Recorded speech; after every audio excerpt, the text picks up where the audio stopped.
Həsrət gülləri dərməyəydi, gərək bulud qara örpəyi sərməyəydi, gərək bülbül qəmli nəğmələr oxumazdı, gərək insan haqqına haqqa verməyəydi.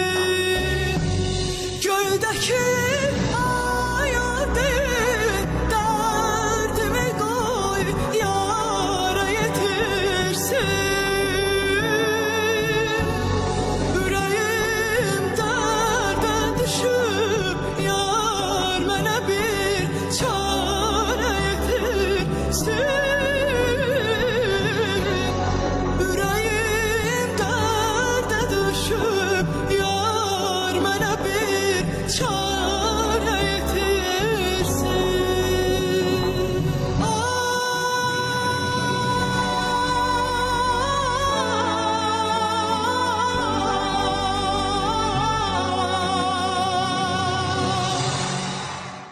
Çok sağ ol Əzizim, çok sağ ol.